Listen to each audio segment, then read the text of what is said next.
Arabian നാടുകളിലെ ഏറ്റവും പഴക്കമേറിയ കത്തോലിക്ക ദേവാലയങ്ങളിൽ ഒന്നായ മനാമയിലെ സേക്രഡ് ഹാർട്ട് കാത്തലിക് ചർച്ചിനെ നോർത്തേൺ വികാരിയറ്റിലെ തീർത്ഥാടന കേന്ദ്രമായി ഔദ്യോഗികമായി നാമകരണം ചെയ്യും. നവംബർ 8-നാണ് ചടങ്ങ്.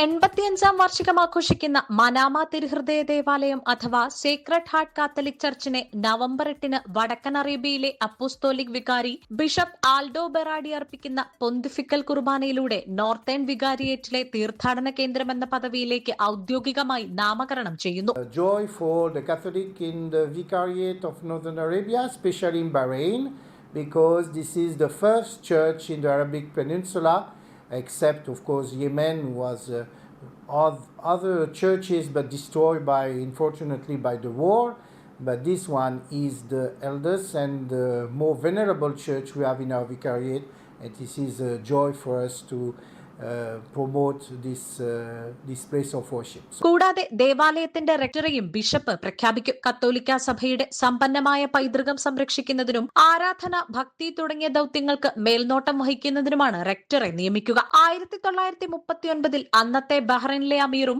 രാജാവ് ഹമദ് ബിൻ നിസ അൽ ഖലീഫയുടെ മുത്തച്ഛനുമായ His Highness Sheikh Salman bin Hamad Al Khalifa കത്തോലിക്ക പള്ളി നിർമ്മിക്കുന്നതിനായി സ്ഥലം നൽകിയതോടെയാണ് മനാമ തിരുഹൃദയ ദേവാലയം പിറന്നത്. ബഹ്റൈനും കത്തോലിക്ക സമൂഹവും തമ്മിൽ നിലനിൽക്കുന്ന സൗഹൃദം, മതങ്ങൾ തമ്മിലുള്ള പരസ്പര ബഹുമാനത്തിന്റെയും സംഭാഷണത്തിന്റെയും പ്രതീകമായി സേക്രഡ് ഹാർട്ട് ചർച്ച് ഇന്നും നിലകൊള്ളുന്നു. ഇറ്റാലിയൻ കപ്പൂച്ചിൻ മിഷണറിമാരാണ് ഇവിടെ ആദ്യമായിട്ട് 1939 ഇവിടെ ബഹറിൽ ആദ്യമായിട്ട് കത്തോലിക്ക ദേവാലയം പണിയുന്നത്. ആ ദേവാലയം ഇന്നും മദർ ചർച്ച് എന്ന പേരിലാണ് അറിയപ്പെടുന്നത്.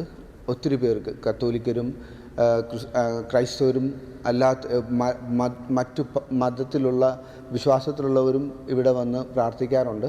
ഇതോടെ ബഹ്റൈനിലെയും ഗൾഫ് മേഖലയിലുടനീളമുള്ള കത്തോലിക്കരുടെയും മാതൃസഭയായി സേക്രഡ് ഹാർട്ട് കത്തോലിക്ക സഭയും മാറി. ദേവാലയം 85-ാം വാർഷികം ആഘോഷിക്കുമ്പോൾ നോർത്തേൺ വികാരിയേറ്റിലെ തീർത്ഥാടന കേന്ദ്രമായി നാമകരണം ചെയ്യുന്നത് മേഖലയിലെ കത്തോലിക്കർക്ക് നവീകരണം, ഐക്യം, ഭക്തി എന്നിവയുടെ ഒരു പുതിയ അധ്യായത്തെ തന്നെ അടയാളപ്പെടുത്തുന്നു. ദേവാലയത്തെ തീർത്ഥാടന കേന്ദ്രമായി സ്ഥാപിക്കുന്ന ഔദ്യോഗിക ഉത്തരവ് 2025 നവംബർ 1 മുതൽ പ്രാബല്യത്തിൽ വരും. 24 ബഹ്റൈൻ.